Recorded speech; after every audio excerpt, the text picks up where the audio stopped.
ሰላም ጤና ይስጥልን ተወደዳችሁና የተከበራችሁ የክርስቶስ ቤተሰቦች እንደምሰንብታችኋል። ይህ የአብርሃም እንግዳ መርሃ ግብራችን ነው። ተወዳጁን የአብርሃም እንግዳ መርሃ ግብር ወደ እናንተ ለማድረስ ከአዲስ አበባ በጧት ገስግሰን ወንጅ ከተማ ውስጥ ተገኝተናል።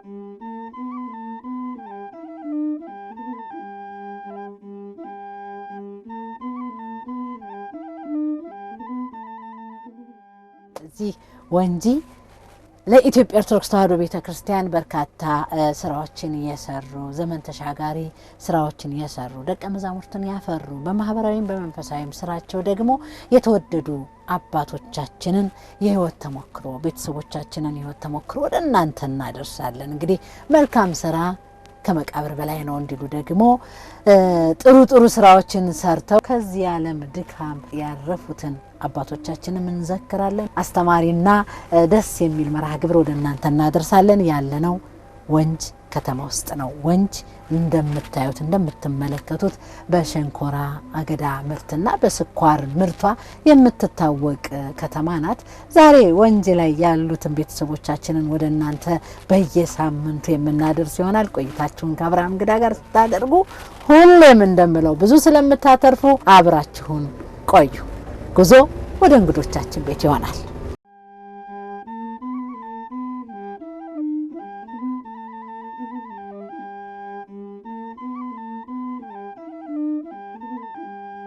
ተመልካቾቻችን ሸንኮራ አገዳው ወደ ፋብሪካ ከመግባቱ በፊት እሳት ይለኮስበትና ገለባው እንዲቃጠል ነው የሚደረገው። ወገኖቻችን ደግሞ እየቆረጡት ነው ያለውን አገዳውን እየቆረጡ ነው የምትመለከቱት። ይሄ ነው እንግዲህ ወደ ወንጅ ስኳር ፋብሪካ ገብቶ በዛ ፕሮሰስ ውስጥ አልፎ ነው እንግዲህ ቤታችንን ስኳሩ የሚደርሰው ማለት ነው። ደስ ይላል በጣም። እናንተም በመታየት ነገር ደስተኞች እንደምትሆኑ ተስፋ እናደርጋለን። የአብርሃም እንግዳ እንግዲህ ወንጅ ብቻ አይደለም በተለያዩ ክፍለ ሀገራት ወጣ ብሎ በመንፈሳዊም በዓለማዊም ተሞክራቸው ይጠቅማሉ ያስተምራሉ የምንላቸውን ቤተሰቦች በየሳምንቱ ወደ እናንተ እንደምናደርስ ይታወቃል። ሌሎች አካባቢዎችም ያላችሁ ኖ የአብርሃም እንግዳዎች እኮ አሉን ታሪካቸው ቢሰነድልን ቢቀርብልን ብዙ እንማርባቸዋለን የምትሉትን እንግዶቻችሁን ቤተሰቦቻችሁን ለመሰነድ የአብርሃም እንግዳ በተወዳጁ ማህበረ ቅዱሳን ቴሌቪዥን ሁሌም ዝግጁ ነው። ጥቆማችሁን አድርሱን። ቆይታችን በዚህ መልክ የሚቀጥል ይሆናል። አብራችሁን ነው።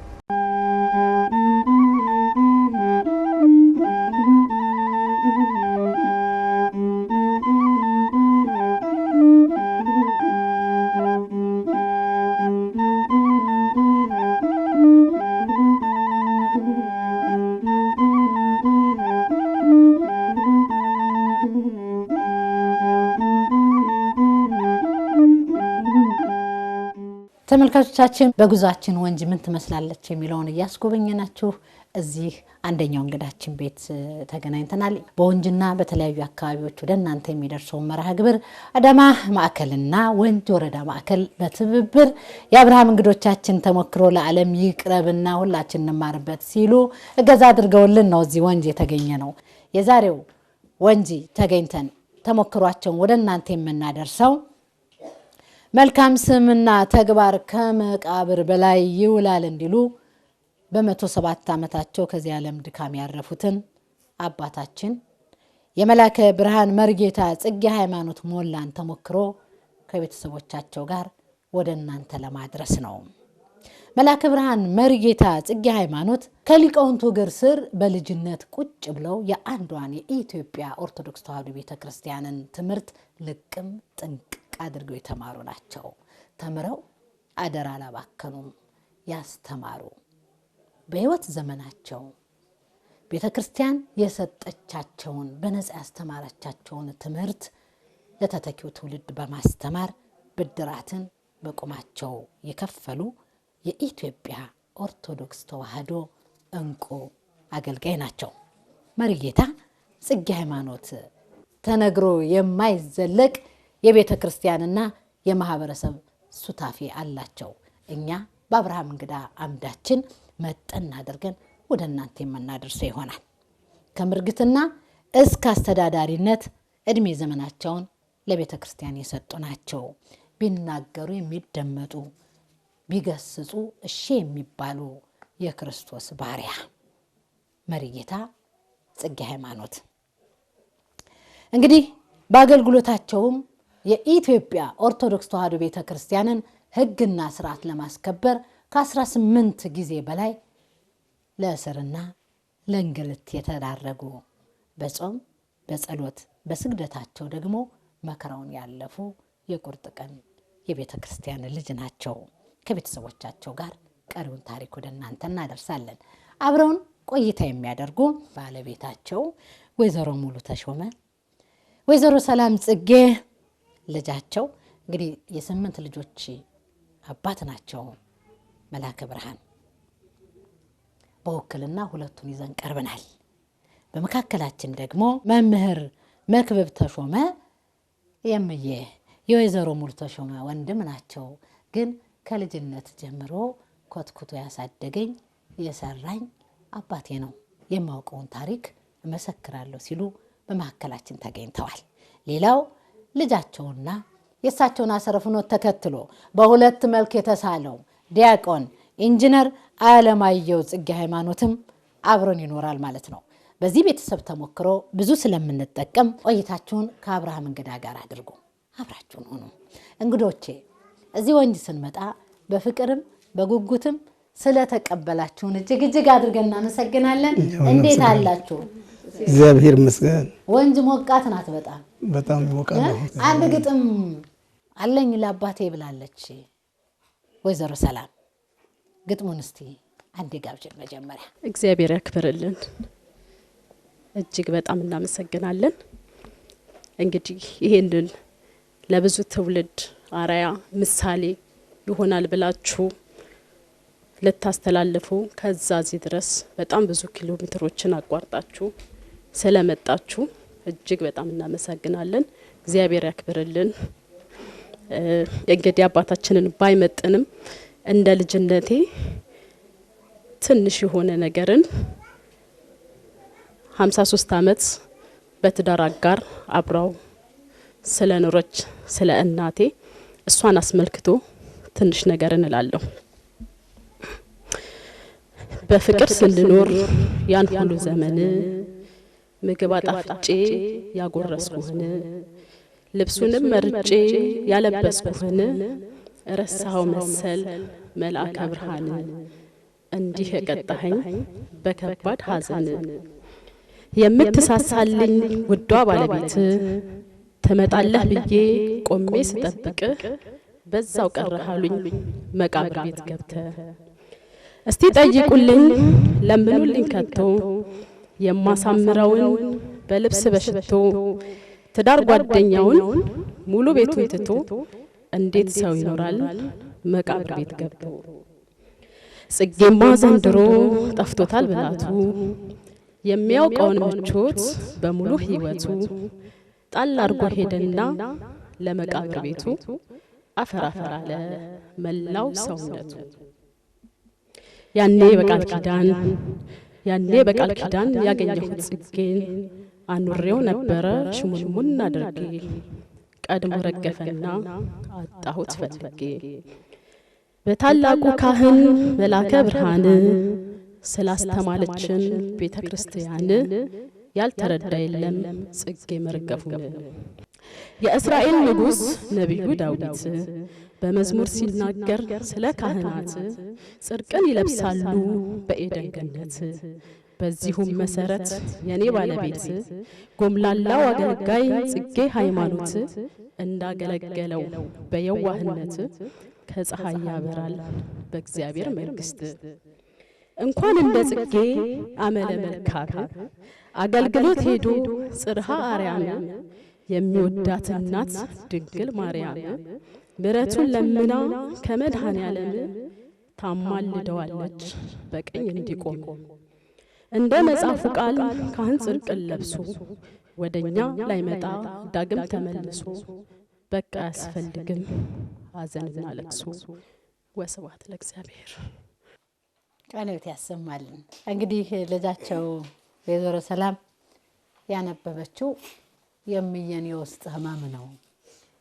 የ53 ዓመት የልጅነት ጓደኝነት፣ የልጅነት ባህል፣ የልጅነት መምህር፣ የልጅነት ፍቅር እንዴት መታደል ነው። እምዬ ከመላከ ብርሃን ጋር ሲገናኙ ስንት ዓመት ነበር እርሶ?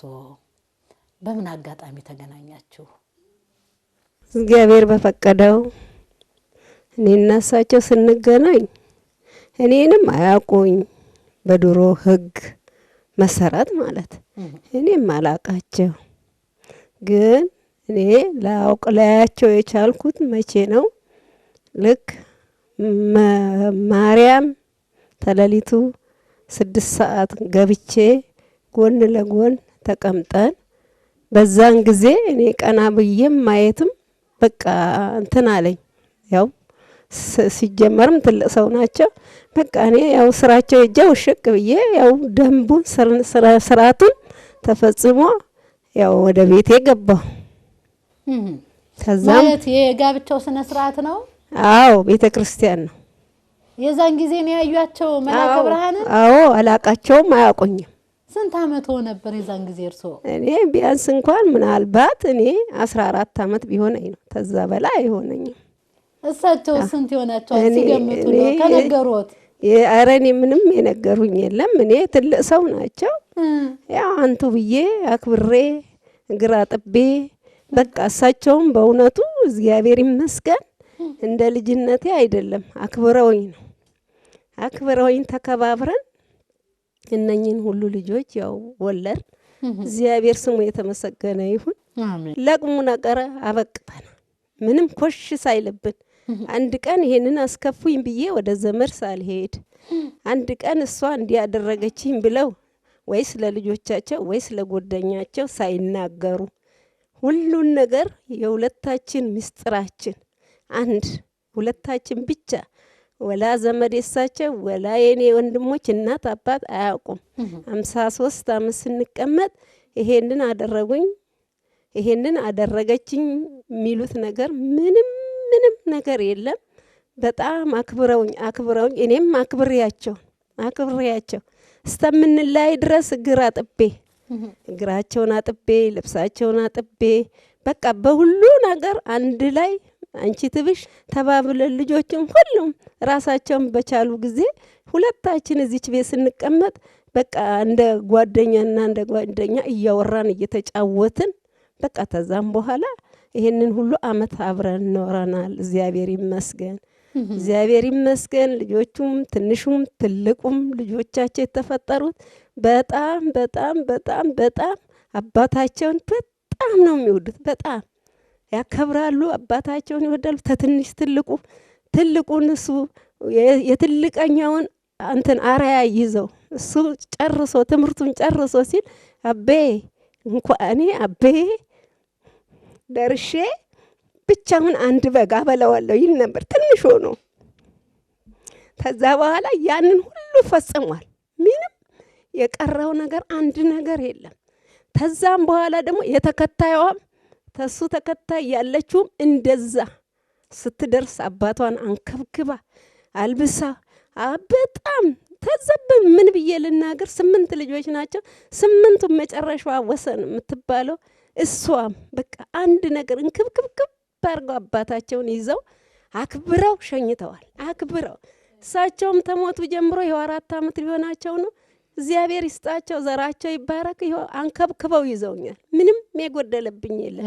እሳቸው ብቻ ናቸው ለኔ ያጎደሉኝ እንጂ ሌላ ነገር የጎደለብኝም የለ። እግዚአብሔር ይመስገን። 8ቱንም ልጅ በስም ያስተዋውቁንና ዲያቆን እንደው ስላብዬ ስለ መላከ ብርሃን እንዴት አይነት አባት እንዴት አይነት አገልጋይ ናቸው የሚለውን እኔ የመጀመሪያው ትልቁ ወንድማችን ቀሲስ ኢንጂነር አስተራይ ጽጌ ሃይማኖት ይባላል።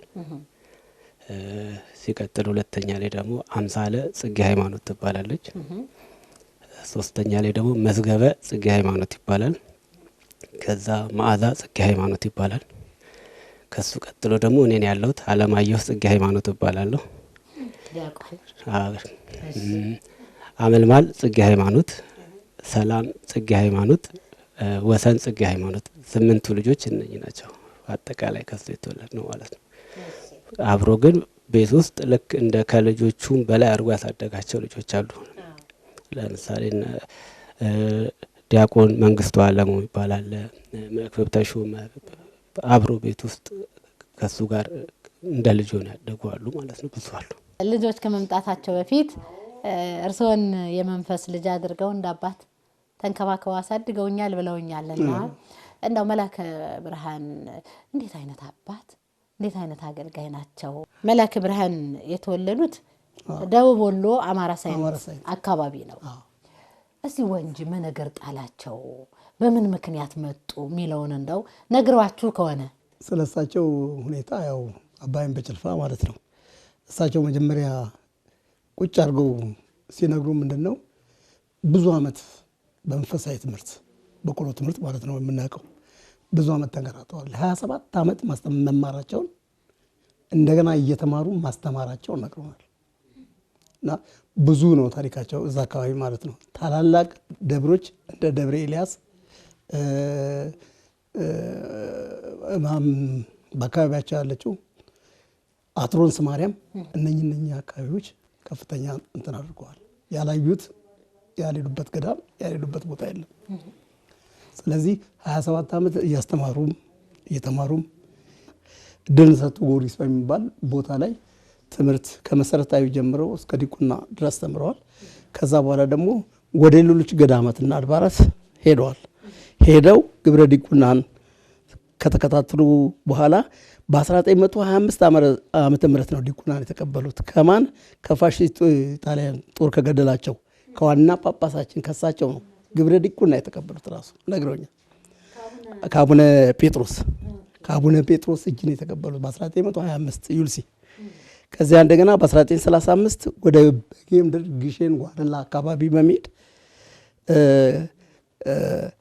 አባ ጥበቡ ከሚባሉ ባህታዊ ዘንድ ቁጭ ብለው የተማሩት የተከታተሉት ትምህርታቸውን። በዛ ሰዓት እንግዲህ ያው የምታውቁት ነው ከፍተኛ የሆነ እንትን ነበረው ተሰሚነት የነበረበት ሰዓት ነው። ከዛ በ1935 ዓመተ ምህረት ላይ ቅኔን ከናጋቡ ጨርሰው ነግረውኛል። እንደውም ምኞታቸው የነበረው እሳቸው የቅኔና ያቋቋም እና የቅኔ መምህር መሆን ነበር ምኞታቸው እስከ መጨረሻ ድረስ። ሲያስተምሩም ቆይተዋል እዛ አካባቢ። ከዛ በኋላ ከ1948 እስከ 19 ዓመተ ምህረት እንደገና ወደ ጎንደር ተመልሰው አቋቋሙን አክትመዋል። በአቋቋም ትምህርት አክትመዋል ማለት ነው።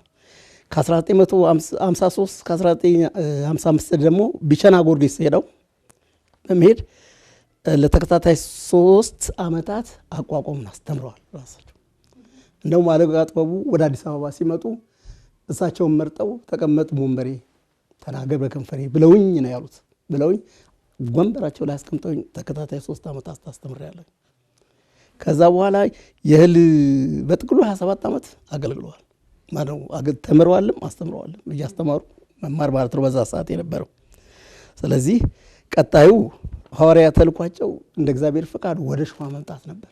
ሸዋ አዲስ አበባ መጡ። መጀመሪያ የሸዋ ዋና ከተማ አዲስ አበባ ነበር። አዲስ አበባ ሲመጡ ወደ የረና ከረዩ አውራጃ ወደዚህ ተላኩ። እዚህ ሲላኩ ደግሞ የረና ከረዩ አውራጃ እዚህ አካባቢ ደግሞ ያው በዛ ሰዓት በባዕዳን እንትን የነበረ ነው አካባቢው። ስለዚህ ይሄን ሊያወጣልን የሚችለው ይሄ ሰው ነው ብለው ወንጂ ሸዋ ይልኳቸዋል። በአዳም ልኮ የተስፋፋበት ነበረ በዛ ዘመን። ይሄ አካባቢ ማንም የሚያውቀው ነው እና ከህፃንነት ጀምሮ ያለው ሁኔታ ሲነግሩ ማለት ነው ቁጭ አድርገው። ከዛ በኋላ እዚች ወንጂ ሸዋ ኪዳነ ምህረት በመሪጌታነት በደንብ በስነ ስርዓት አገልግሏል። እዚህ ወንጂ ሸዋ ቢቃ ምናምን የሚባሉ ቦታዎች አሉ እዚህ አካባቢ ገጠር አብያተ ክርስቲያናት እነኛ ሁሉ በመሪጌትነት እየተዘዋወሩ በትንሽ ደሞዝ እንደውም አንዳንዱ በነፃ ያገለግሉ ነበር። ስለዚህ እዛ አካባቢ ያሉትን ደግሞ የሰራተኛ ማህበር ነበር በወቅቱ የነኛ ልጆችን ሰብስበው እንዲያስተምሩላቸው የ5ኛ የ6ኛ የ7ኛ ካምፕ ልጆችን እየሰበሰብኩ አስተምሬያለሁ ብለውኛል። ብዙ ተማሪዎችን አውጥቻለሁ። ዲያቆንም አድርጌያለሁ። በዘመናዊ ትምህርት እንትን ብያለሁ። ብዙ ይደክሙ ነበር። ከዛ በኋላ አንድ ወቅት ላይ ከዚህ ወደ አዳማ በእግራቸው ሲሄዱ ዛሬ ቁጥር 2 ትምህርት ቤት የተባለበት ቦታ አለ። እዛ ላይ ሲደርሱ ከዚህ ጋራ ብርሃን ላይ ያረፋሉ እና ይሄ ቦታ ያንተ ነው፣ ይሄ ቦታ ያንተ ነው የሚል ድምፅ ሰማሁኝ ብለው የሚነግሩኝ ነበር። ምንድን ነው ይሄ ብዬ ከነከነኝ ውስጤን። ከዛ በኋላ እንትን ስል በ1960 ዓመተ ምህረት ላይ ላይ የተክልዬን ታቦት አንድ አባት ከአዳማ ይሄን አደራ ተቀበል ብለው ይሏቸዋል። ለአንተ ነው ስጥ የተባልኩት። ይሄ ምንም ነገር የሌለበት ጫካ ነው፣ ቦታው ደን ነው። እንዴት አደርገዋለሁ? እኔ ራሴ ስደተኛ፣ እሳቸውም ተክልዬ ስደተኛ፣ እንዴት አድርጌ ነው የምንቋቋመው? ይህን እንዴት አድርጌ ነው የማሰፍረው እና ሀሳብ ይገባኝና ያው የእግዚአብሔር ተልእኮ ስለሆነ ተቀበልኩኝና ጫካ ህዝቡን አስተባብሬ ጫካ አስመንጥሬ መቃኞ ሰራኛሉ። መቃኞ ሰሪ ዛሬ ተክልዬ ያሉበት ቦታ ላይ እዚህ ጋራ ላይ ማለት ነው። ብዙ እሳቸውን ለማቋቋም ብዙ ችግር ገጥሞኛል አሉ። አቦ ብቻ ነበሩ ቤተክርስቲያን ያሉት። አቦ ሁሉ በዚህ ነበር የሚጠቃለለው በዛ ሰዓት ውስጥ። እዚህ አካባቢ ደግሞ ቤተክርስቲያን መከፈቱን እዛ አካባቢ ያሉት ደግሞ እንትን አይሉትም በሰዓቱ። ስለዚህ ተክልዬን እዚህ አቋቋምኩኝ። ጫካ መንጥረን ምን ብለን አራዊት እንትን ብለን ነው ይሄን ለዚህ ያበቃሁት። ይሄን ቤተክርስቲያን ብዙ ታግለዋል። ከእሳቸው ጋር የነበሩ ቄሶች፣ አዛውንቶች፣ ታላላቅ አባቶች ነበሩ። ግማሹ በሞት ተለይቷል። ከነኛ ጋር ሁሉ እንትን ብለዋል። ስለዚህ ይሄንን እንትን አድርገዋል እሳቸው በዛ ሰዓት ውስጥ ይሄንን ያቋቋሙት እንደዛ ነው። ለዚህም ደግሞ ይሄን ቤተክርስቲያን ለማቋቋም የቤተክርስቲያን በእግሩ እንዲቆም ለማድረግ ህዝበ ክርስቲያኑ ለመሰብሰብ ከባዕድ አምልኮ ለማውጣት ትምህርት በማስተማር ብዙ ነው የደከሙት። እንመጣበታለን። ወደ ወይዘሮ ሰላም ባንቺ አንደበትም በዲያቆን ኢንጂነር አንደበትም ስለ አባታቸው አሁን አንድ ትነግሩኛላችሁ እስቲ። እንግዲህ አቤ ያው አባቴ እያልኩኝ ሳወራ አቤ የሁሉም አባት ነው። በተለይ ወንጂ አካባቢ አቤ ያለን አባታችን ስንል ምናልባት ራስ ወዳድ እንዳንሆን እፈራለሁና አቤ የሁሉም አባት ነው። በጣም ብዙ ሰዎችን አፍርቷል። ልክ እንደ አባት እንደ ወላጅ አባት ተቆጥቶ መክሮ በጣም ትልቅ ደረጃ ላይ እንዲደርሱ ያላደረገው የወንጂ ወጣት አለ ብዬ እኔ አጋነን አይሆንብኝም ብናገር ማለት ነውና እንደ ወላጅ በስጋ እንደወለደን ደግሞ ስንመጣ አቤ በጣም ጠንካራ ነው። በጣም እኛን ለማሳደግ እኛ ዛሬ እዚህ ያለንበት ደረጃ ላይ እንድንደርስ በጣም ብዙ ውጣ ውረዶችን አልፏል። በጣም ብዙ ከቤተ ክርስቲያን አገልግሎት በተጨማሪ በወንጂ ስኳር ፋብሪካ የሰራተኞች ማህበር ውስጥ የተላላኪም ሆኖ ሰርቷል እና ሲንቀሳቀስ በጣም ቢዚ ከመሆኑ የተነሳ በሳይክል ነበር የሚንቀሳቀሰው ማለት ነው። እንዳልኩሽ እኔ የቤቱ 7ኛ ልጅ ነኝ እና እንደውም እኛ በደረስንበት ወቅት ላይ ብዙዎቹ ከላይ ያሉት ያው ልጆች ደርሰዋልና ብዙ ነገሮችን አናቅም። እውነት ለመናገር በተደላደለበት ሁኔታ ነው። ግን እንድቹ ትንሽ ከምታዩና ከምትረጁ በጣም ፈተናዎች፣ በጣም ብዙ ውጣ ውረዶች አሉ። ጠንካራ ነው። ለያዘው አላማ ወደ ኋላ አይልም። በተለይ በቤተ ክርስቲያን ወደ ኋላ አይልም። እውነትን ይዞ ነው የሚሄደው። በጣም ጎበዝ ነው። ትንሽ ነገር በዚህ በስተርጅና በ107 እንኳን አመቱ አባታችን ሲያርፍ የሚገርመው ነገር ቅዳሴ ላይ እንኳን አይቀመጥም። መደዳ ይቆማል እየሄደ ማለት ነው። አሁን የሚያርፍበት ወቅት ላይ አንድ ሳምንት እሁድ ነበረ። ከዛ የቅዱስ ገብርኤል በዓል ነበረ። ከዛ የእመቤታችን አለ። ከዛ የተክልዬ በዓል ነው። የተክለ ሃይማኖት አመታዊ በዓል ነው ታሳስ ላይ ማለት ነው። እንግዲህ 5 ነው 4 ተከታታይ ቀናትን ቆሟል ማለት ነው። እና በጣም ጠንካራ ነው። የእውነት አገልጋይ ነው። የእውነት ጸሎተኛ ነው። የሚገርመው ማለት ነው። በጣም ስንጫወት አምሽተን በቃ ትንሽ ረፍ ምናምን ብለ ነው ስናስተኛው እኛ ልክ ጋደም ስንል እሱ ተነስቷል ለጸሎት ማለት ነውና አይተኛም ነበር ለሊት። በዛው ለባብሶ ደግሞ ወደ ቤተ ክርስቲያን ይሄዳል። ልጆቹን እንደ ልጅ ለፍቶ ደክሞ ደግሞ ፊውቸርን ያስባል። የሚገርመው በምን አይነት መንገድ ልጆችን ቢዝ ውጤታማ ይሆናሉ የሚለውንም በደንብ አስተውሎ ነው ያሳደገን ብዬ አስባለሁኝ። ትምህርታችን ላይ የሚገርመው ያው ትምህርት ቤት ገብተን ነው የተማርነው፣ ግን የመጀመሪያ የዚህ ቤት አስተማሪ አቤ ነው ብዬ ነው የማስበው። አቤ ነው። ምክንያቱም ወንዶቹን ሰብስቦ ዳይት እያስደገመ ማታ ማታ እኛን ከቁጥር 2 ምናምን ትምህርት ቤት ባመጣው ቾክና ዳስተር እያጠፋ ፊደልን ሀ ብሎ ቁጥርን 1 2 ብሎ ያስተማረን አባታችን ነው። ከሱ ቤተክርስቲያን አምሽቶ 5 ሰዓት 6 ሰዓት ሲመጣ እኛ መተኛት አንችልም ነበረ። ቁጭ ብለን ግዴታ እስከ 6 ሰዓት ማንበብ አለብን። ሲመጣ የእያንዳንዳችንን ደብተር ከፍቶ አይቶ ግንባራችንን ካልሳመን ደብተር መዝጋት እዚህ ቤት አይቻልም በምንም ሁኔታ ማለት ነው። እና ከዛ ደግሞ ለሊት ተነስቶ 9 ሰዓት አገልግሎት ሲሄድ መብራት በርቶ ሁሉም ልጅ እያነበበ ማግኘት አለበት 9 ሰዓት ማለት ነው። አዎ አለበለዚያ የተኛ ልጅ ካለ በመቋሚያ ተመቶ ነው ወደ ቤተ መቅደስ የሚሄደው። እና በጣም ጠንካራ ነው። ዛሬ ላይ እዚህ ስንደርስ የሱ ብርታት፣ የሱ ጥንካሬ፣ የሱ ማንነት በጣም አግዞን በጣም ረድቶን ነው ከጸሎቱም በዘለለና ሰው ወዳድ ነው። ቤተክርስቲያንን ከልቡ ይወዳል። አገልግሎቱ ላይ አይደራደርም። ትንሹን ትልቁን ያከብራል። በጣም ታማኝ ነው። በቃ ታማኝ ነው። እኔ አሁን አህዱ ባንክ ላይ አንድ ቅርንጫፍ ስራ አስኪያጅ ነኝና መሪ ነው፣ የእውነት መሪ ማለት ነው። በቃ በነበረበት ባስተዳደርም በምንም ሲያገለግል እዛ ውስጥ ያሉትን አገልጋዮች ምእመኑን የሚይዝበት መንገድ እንድቹ ስታዩ አቤ በቃ መንፈሳዊ ነው። አካሄዱ ራሱ ይሰብካል ለሰው ልጅ። አነጋገሩ ድምፁ አይሰማም። ጠጋ ብሎ ነው የሚመክርሽ ማለት እንድቹ አሁን ባለው ሁኔታ እንዲሁ ከላይ ብሎ የሚሄድ አይደለም። እውነቱን ነገ ከነጎዲያ በዚህ መንገድ ብትሄጂ ነው ውጤታማ የምትሆኙ እንጂ አሁን ያለሽበት ሁኔታ አያዋጣሽ የሚልሻል ፍለፊትና በጣም በቃ አቤ እንደው ምን ብዬ ልንገርሽ በጣም ትልቅ አባት ነው። ምሁር ነው፣ በቃ ምሁር ነው በጣም። እና እኔ አባቴን የምገልጽበት ቃል በጣም አጣለሁኝ። ብዙውን ጊዜ አሳልፈናል። በተለይ በቤተ ክርስቲያን በደንብ አገልግለናል ብዙ ዘመን። በተለይ የነበረው ጽናቱ ይገርመኛል እና ፊት ለፊት የሚነጋገር ነበር ይመስለኝ ከእግዚአብሔር ጋር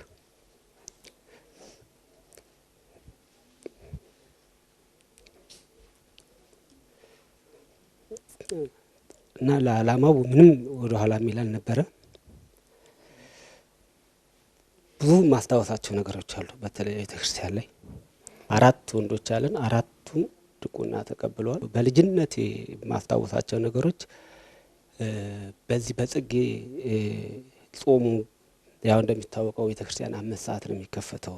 አገልግሎቱ ሰፊ ነው እና በረሃ፣ ይሄ ልም ያለ በረሃ ነው። ከዚች ወጣ ስንል ቤተክርስቲያኑ እስከሚደረስ ድረስ አውሬ ብቻ ነው ያለው። ከዚህ ወጥቶ እዛ ለመድረስ የነበረው ስቃይ እኔ አረሰው።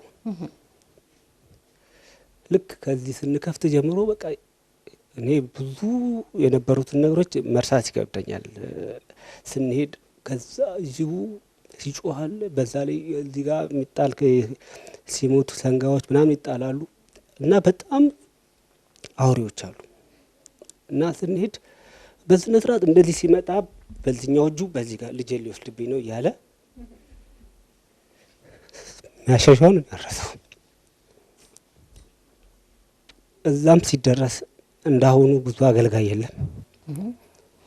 ቤተክርስቲያኑ ይከፈታል። ብቻውን ቆሞ እሱ ስቡ ይላል፣ እኔ ቁጭ እየከበሮ መታለሁ። ከዛ በኋላ ነው ሰው እየመጣ አገልጋዩ እየበዛ እና ጽናቱ ይገርመኛል። እና ከሚመክረውም ነገር ሁልጊዜ ፈጣሪን እመኑ ይላል እና ይከፍላል ይላል፣ ለእኔ ይከፍለኛል ይላል እና ለቤተ ክርስቲያኑ ሲከፍላቸው የነበሩትን ነገሮች እኔ አረሳቸው። ግን እንዳለውም በህይወቱም እያለ በህይወቴ ከፍሎኛል ብሏል። አንድም ልጅ እናቱን ቀሚስ ይዞ ራበኝ ብሎ ሲያለቅስ እንዳታሰማኝ ብየዋለሁ። አንድም ቀን ሳያሰማኝ ሁሉም ልጆቼ ከራሳቸው አልፈው ለሀገር እየጠቀሙ ነው። እኔ ብቻዬን ነበር ሳመሰግን የነበረው። አሁን ይሄ ሁሉ በዙ። ብቻዬን ከማመሰግን ይሄ ሁሉ ሲያመሰግነው ምን ያህል ነው ፈጣሪ የሚደሰተው። እና ራሱን ዝቅ ማድረጉ ደግሞ የሚገርመኝ እንደው ስልክ እንኳን ሲደወልለት ከሄደ በኋላ ጸልዩልኝ ይላል እሱም ራሱ። እስኪ ጸልዩ ሁላችሁ ለራሳችሁ ጸልዩ፣ ለኔም ጸልዩ። እና በጣም የነበረው ከፈጣሪ ጋር የነበረው ቁርኝትና እውነቱ እኔ አለ ብዬ አልገመትም። በዚህ ሰዓት ቢኖር እኔ እንጃ እንደዚህ አይነት እንትን ውስጥ እንገባለን ብዬ አላስብም። ሁሉንም ነው እኔ ማረሳቸው ሙስሊሞች የሆነ ሰዓት ላይ እንደዚህ አሞት መጨረሻ አካባቢ ሙስሊሞች ሁሉ ይመጣሉ። ይገርመኛል። ይመጡና አንተ ተኛ ምን ልንሆን ነው ይሉት ነበር። አንተ ተኛ ተነስ እንጂ ይሉት ነበር። እዚህ ወደ ላይ ያሉ ሙስሊሞች አሉ ወደ እና እንደዚህ አይነት ፍቅር ያለውና እንደዚህ አይነት ጠንካራ ሰው ቤተክርስቲያናችን ያስፈልጋት ነበር። ቢኖር አሁንም መኖር አለበት ብዬ ነው የማስበው። አባቶቻችን ሩጫቸውን ጨርሰዋል። እንግዲህ እንደ ሐዋርያቱ ሰርተው ነው ያለፉት። እኛ ምን እንስራ ነው ጥያቄው። እኛ እንዴት እንሆን፣ እኛ እንዴት ዘመን ተሻጋሪ ስራ በሃይማኖታችንም በማህበረሰባችንም ላይ ሰርተን እንለፍ ነው ትልቁ ነገር። ተመልካቾቻችን እነሱን ነፍስ ይማር እንላለን፣ ነፍስ ይማርልን፣ ከጻድቃን ወሰማዕታቱ ጎን ያሳርፍልን እንላለን። እንደው ከዜማው እስቲ የኔታ ይሉት የነበረው ዜማ መላከ ብርሃን ስሞቻችን እያንዳንዳችን ማመስገን አለባቸው ብሎ ነው የሚያወጣው። ስም ማስተማር አለባቸው፣ ፈጣሪንም ማመስገን አለባቸው ብሎ ነው። ኢቭን የልጅ ልጆቹንም ሲያወጣ እንደዚህ እና የመጀመሪያው ልጅ ስም እንዳይ ቀሲስ ኢንጂነር አስተራይ ጽጌ ይባላል እና ወረቡ የዛን ጊዜ ቄሰ ገበዜ ነበሩ። አሁን ማርፈዋል። በጣም ሽማግሌ ሰው ነበሩ። እሳቸው ሲወረብ ልጁን ጠራ የሚሉት አንድ ወረብ ማረሳው ነበር። አሁን ጽጌ አስተራይ ሰሪጾ ማጽሙ ምን ነገር አለ እና እሱን ለበለውና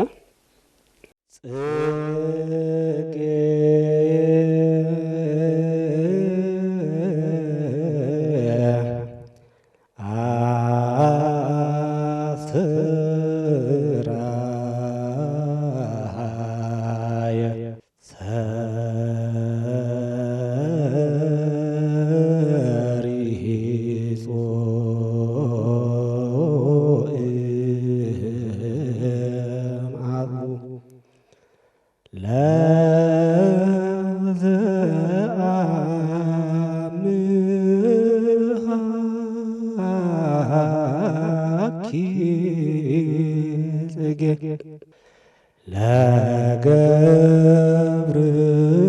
ለገብርኤል በይነ ሰላም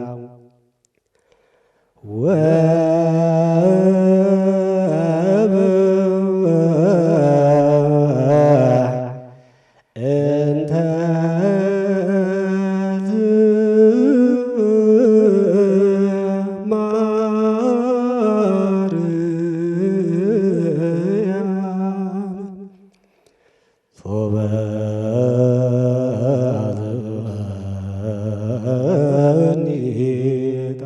ከመላከ ብርሃን ጽጌ ሃይማኖት ገላ የተገናኘ ነው። በአገልግሎት ነው የተገናኘ ነው። እሳቸውም ትውልድ ሀገራቸው ለየት ይላል። የኔም እንደዚሁ ነው። ግን የተገናኘ ነው እዚሁ ሀገር ነው። እሳቸው እዚህ ሀገር ሲመጡ የሰራተኛ ማህበር ሰራተኛ ነበሩና የድርጅቱ የሰራተኛ ማህበር እንዲሁ በአገልግሎት በተላላኪነት ብዙ አመት ያገለገሉ ናቸው። የወንጂ ስኳር ፋብሪካን ሰራተኛ የሰራተኞች ልጆች አምስተኛ ካብዙ ታች ወደ ሸዋ በኩል አለ። እዛ ልጆቹን ሰብስበው የድርጅቱ ሰራተኞች ቤት ሰጥተዋቸው እዛ ልጆች ያስተምሩ ነበረ። በዛ ላይ ሸዋ ኪዳነ ምሕረት በመሪጌትነት እዛ ያገለግሉ ነበረ። ያኔ ደሞዙም ብዙ አነስተኛ ነው፣ ግን እዛ ቤተክርስቲያን ያገለግላሉ፣ ልጆችንም ያስተምራሉ። እንደገና ለሰራተኛ ማህበር በተላላኪነትና እንዲሁ ብዙ አመት አገልግለዋል። ቤተክርስቲያን አገልግሎት ተገናኘን፣ ተዋወቅን፣ ጓደኛ ሆነ። በዚሁ መልክ ተገናኘን። እኔ እኒሁ አንደኛው አባት ከኔ ጋር ሙሴ የሆኑ እሳቸው ናቸው። አንድ ጓደኛችን ነበረ በሞት ተለይቶናል። ሶስታችን ሙዜ ሆነናል። ለልጅቷ ታገለግል በዋና ሙዜነት እኔ ነበርኩ ማገለግላቸው እና ለሷም አይዋለች ሙዜ አንደኛ ሙዜ ነኝ፣ ሁለተኛ አባ ገብረ ክርስቶስ ይባላሉ። ሶስተኛ ወንድማችን ደግሞ ቄስ በላይ ደመቀ ይባሉ ነበረ። እሳቸው ሶስታችን ነበረ ሙዜ ሆነንም ይኸው አብረናለን። ትዳርም ሲይዙ እሷ ልጅ ትሁን እንጂ እሳቸው በጣም ትልቅ ሰው ናቸው። እንደውም አላገባም ብለው እምቢ ብለው በምንኩስና ነው የምኖረው ብለው ያለም ፍሬ አለ ተብለው ነው በመንፈስ ቅዱስ የተገለጸላቸው አባት ፍሬ አለ ተብለው ነው ወደ ትዳሩ ዓለም የመጡት እንጂ በፊት መለኩሳለሁ ብለው ነበር። እና በዚህ ነው የጋብቻቸው መሰረት የተመሰረተው። መሪጌታ ናቸው። ትዳርም ካረጉ በኋላ በቅስናውም ዓለም ቅስና ክህነት ተቀብለው በሁሉም ነገር የሚያገለግሉ ታላቅ አባት፣ የሀገር አባት፣ እንዲያው የሚያሰርቁ አባት፣ ለቤተ ክርስቲያን ደግሞ ደጀን ሆነው ያገለግሉ ታላቅ አባት፣ ሰለቸኝ ደከመኝ የማይሉ ታላቅ አባት፣ ፍቅር ያለ ፍቅር የበዛላቸው አባት፣ እውነተኛ አባት፣ አስታራቂ አባት፣ ሽማግሌ አባት ነበሩ። ሰው ጠያቂ አባት። በጣም አገልግሎታቸው ደስ የሚል ይህም ጸጋ የእድሜ ጸጋም የተሰጣቸው በ107 ዓመታቸው የተጠሩት በጸጋ ነው። ብዙ ሳይንግላት ሳይሰቃዩ ይሄ እግዚአብሔር አምላክ የሰጣቸው ጸጋ ነው እና እንዲህ አይነት አባት ነበሩ። በቤተ ክርስቲያን ነው የምንተዋወቀው። ከ50 ዓመት በላይ አብረን ኖረናል። ከ50 ዓመት በላይ አብረን ኖረናል። መላከ ብርሃን ጽጌ በጣም ትልቅና አስተዋይ ሰው ናቸው። ምሁር ሰው ናቸው። እውቀት አላቸው፣ ትህትና አላቸው፣ ትዕግስት አላቸው። ለቤተ ክርስቲያን አገልግሎት የበቁ ናቸው፣ የነቁ ናቸው። ሁልጊዜ ቤተ ክርስቲያን ያለ መድከም ያለ መሰልቸት ያገለግላሉ።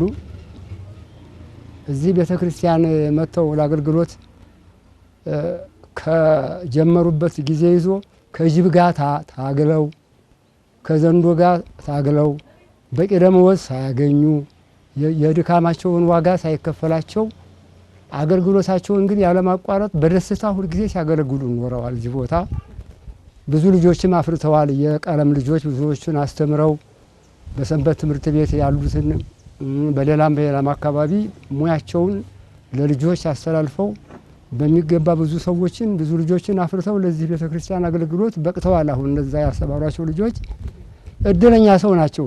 እሳቸው እድለኛ ሰው ናቸው። በተማሩት እውቀት አገለገሉ እንጂ አልተገለገሉበትም። በቂ ደመወዝ አልተከፈላቸውም። በ20 ብር ነበር እዚህ ደመወዝ የሚከፈላቸው። ሰበካ ጉባኤ ከመቋቋም አስቀድሞ በ20 ብር በወር 20 ብር ነው የሚከፈላቸው። ያ እንግዲህ ደመወዝ አይደለም ምንም አይደለም። እሳቸው ግን በፈቃደኝነት ነበር እዚህ የሚያገለግሉት። እንደውም ብፁዕ አባታችን አቡነ ጎርጎርዮስ ሙያውን ሌላ ቦታ ሄዶ ማካፈል አለበት፣ እዚህ ቦታ ላንሳዎትና ሌላ ቦታ ልውሰድዎት ብለው ጠይቀዋቸዋል። ይህን ቦታ ትቼ የትም አልሄድም፣ ይህን ቦታ መጀመሪያ መጥቼ ያረፍኩበት ቦታ ስለሆነ ይህንን ቦታ ለቅቄ ወደ ሌላ ቦታ አልሄድም፣ እዚሁ አገልግሎቴን እሰጣለሁ ብለው እንደነገሯቸው አባታችን በቀብራቸው ስነ ስርዓት መስክረዋል።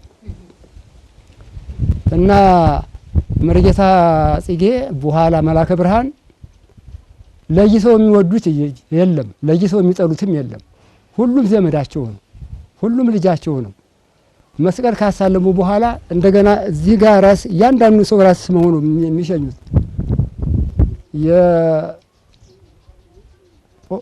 ኦርቶዶክስ ብቻም አይደለም፣ ሙስሊሙንም እንደ ሙስሊሙ፣ ፕሮቴስታንቱንም እንደ ፕሮቴስታንቱ ሁሉንም እንደየባህሪው ነው የሚያስተናግዱት። እዚህ ቤት የመጣ ሰው በልቶ ይጠግባል ብለውም አያስቡም። ባለቤታቸውም ወይዘሮ ሙሉ ተሾመም እሳቸውም ብሉ ነው ጠጡ ብሉ ነው። የመጣ ሰው እዚህ ጋር 2 ቀን 3 ቀን አድሮ በልቶ ጠጥቶ ተስተናግዶ ነው የሚሄደው። ፈገግተኛ ናቸው፣ ደስተኛ ናቸው። እሳቸው በምርጅትነት እኛ ደግሞ በዲቁና እንሰራ ነበረ። ከዚያ በክህነት እንሰራለሁ። ያው አብረን እንኖራለን። በቤተ ክርስቲያን ነው መጀመሪያም የተዋወቅ ነው። በቤተ ክርስቲያን አብረን ስንኖር በማዕከሉ ደግሞ እኔም ወደዚህ ተመራሁና ቤት እዚህ ወደዚሁ ጎረቤት ሆነን ከዛ ወዲህ በጉርብትና ያው አባት ናቸው። የእኔ ብቻ ሳይሆን የሀገር አባት ናቸው። በጣም ጸጋ የተሰጣቸው አባት ናቸው። ሀብታም፣ ደሃ፣ ወፍራም፣ ቀጭን አይሉም። ሁሉንም እኩል የሚያዩ አባት ናቸው። ባዛን ያው እኔም በቤተ ክርስቲያን ስራ ላይ ነበርኩኝ። ያው በቤተ ክርስቲያን ያገለግላሉ። እዛው እንገናኛለን። ከዛው ተከባብረን እኔም እዚህ ጎረቤት ሆነን ወደዚሁ መጣሁኝ። ከመጣሁም በሕይወታቸው እስካሉ ድረስ ያው መክረውን ተቆጥተውን አስተምረውን እዚህ አድርሰውናል። ልጆቻቸውንም ሁላችንንም እኛንም እኔንም እንደ ልጆቼንም እንደ አባት መክረው የተጣሉትን አስታርቀው የሚያስቸግሩትን ተቆጥተው እዚህ ያደረሱ አባት ናቸው። ምንም እንከን የማይወጥላቸው አባት ናቸው። የማምዬ ትልቅ ወንድም ነዎት ግን ታናሽ ወንድም ነው? ታናሽ ነው። እሺ እሷ እንደውም ጋብቻ በተክሊል ነው የተጋቡት። ማርያም ቤተክርስቲያን ቅድስት ማርያም ናዝሬት ትንሿ ቤተክርስቲያን ነበር ጊዜ እዛ ነው። እዛ ሄደ ሲጋቡ ነው ትንሽ ነው ሄጃ ነበር እዛ ቦታ ላይ ሰርጉ ላይ። አዎ እሺ። ይሄ ቤተክርስቲያን እንትናቸውን ሲጨርሱ ምናምን ከነሱ ጋር እንትን ነበር። ትንሽ ነኝ ታናሽ ነው። ግን አሁን እርሶ ነው ያረጁት? እኔ አርጅቻለሁ። ማምዬ ጎበዝ ናቸው ነው ቆናቸው እንደውም ጠንካራ ነች እና በደንብ ነው ኮትኩተው እስቲል እስከሚሞቱ ድረስ ካጠገባቸው ከጎናቸው አድርገውኝ የሚመክሩኝ በቃ የህይወቴ መሰረት ነው። በቃ ምን ቁጭ አድርገው በቃ የፈለገውን አይነት ነገር የሚፈልገው ሚስጥራቸው ለኔ በቃ ከልጆች በላይ ማለት ነው የሚያቀርቡ። እኔ ደግሞ በሳቸው ምክር በሳቸው እንትን ነው ህይወቴን የመራው ቤተሰቤን እየመራ ያለሁት ማለት ነው። ስለዚህ ታላቅ አባት ነበሩ። በዛ ላይ እንደገና እኛ ከመሰረቱም ደግሞ የካህን ቤተሰቦች ነን። እኛ በፊት ነው የኔ አባቴም እሷን ካህን ታግባ ብሎ የሚያለው የካህን ቤተሰቦች ፍቅራቸው ለሰው ልጅ የነበረው እንትን ክብራቸው ህፃን ልጅ መሀል ግንባሩ ካልተሳመ የትም አይሄዱም። ከዚህች አንስተን እኛ ቤተክርስቲያን ለመሄድ ከዚህች አንስተን ደግሞ ወደ መናኸሪያ ለመሄድ ቢያንስ 10-15 ጊዜ እንቆማለን። አያልፉ ማንንም ትንሽ ነው ትልቅ ነው ሽማግሌ ነው አዛውንት ነው ሙስሊም ነው ክርስቲያን ነው እንደዚህ ያለ መርጌታ አይደል። በቃ በኢትዮጵያና በተለያዩ ዓለማት ሆናችሁ የዛሬውን የአብርሃም እንግዳ መርሃ ግብር ከወንጂ ወደ እናንተ እያደረስን ነው። በቆይታችሁ ብዙ እያተረፋችሁ እንደሆነ ደስተኞችም እንደሆናችሁ እርግጠኞች ነን። እንግዲህ ማን ይናገር የነበረ ማን ያርዳ የቀበረ ነው። የቀደሙ አባቶቻችን እናቶቻችን ስለ አንዷ የኢትዮጵያ ኦርቶዶክስ ተዋሕዶ ቤተክርስቲያን ያልሆኑት የለም። እምነታቸውን ዕውቀታቸውን ለትውልድ አሻግረው ወደማይቀረው ዓለም አልፈዋል። ዛሬ እየተመሰከረላቸው ያሉት መላከ ብርሃን ጽጌ ሃይማኖት ሞላ ተሞክሯቸው እነማን ነበሩ ብለን ወደ ኋላ እየፈተሽን ነው። ይህንን የቀደመ ታሪክ ያለፈው አባቶቻችንን የህይወት ተሞክሮ ወደ እናንተ ስናደርስ እኔ በተሰጠኝ ጊዜ እኔ በተሰጠኝ እድሜ ምን እያረኩ ነው ብላችሁ እንድትጠይቁ የዛሬው የዚህ ቤተሰብ ተሞክሮ ለእናንተ ደጀን ይሆናል ብዬ ተስፋ አድርጋለሁ። ቆይታችን የሚቀጥል ነው የሚሆነው። አባቶች ስታገኝ በየመንገድህ ሙሉ ህይወቴ ናት መርቋት ብለህ ታስባርከኝ ነበር በቀናነትህ። ከዚያም አልፎ ተርፎ ባለ ዘመንህ ድንገት ወጣ ብዬ ስዘገይብህ ተጠብቀኝ ነበር ከበር ቆመህ። በመላከ ብርሃን ቢጠራም ስምህ ጨለማው ውጦኛል ከአይኔ ጠፍተህ። እንደ ስሙ ጽጌ አበባ ነበረ ረገፈ ሲሉኝ ቅስሜ ተሰበረ። አንተ ምን አለብህ አንተ ምን አለብህ የሰማይ ሙሽራ አንተ ምን አለብህ የገነት ሙሽራ በምስጋና ልትኖር ከቅዱሳን ጋራ ተጠርተ ስትሄድ በድምፀ እንዚራ ለኔ ግን ጣልክብኝ ሁለተኛ ስራ። ወዲህ እናትነት ወዲያም አባወራ ፈተናው ሲመጣ መታሰሩ ሲመጣ መንገላታቱ ሲመጣ እምዬ ልጆቹን በምን ጥበብ ተንከባከቡ? ትዳሩን እንዴት አድርገው መሩት? እስቲ እሷን ያጫውቱኝ።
Amen.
ነገር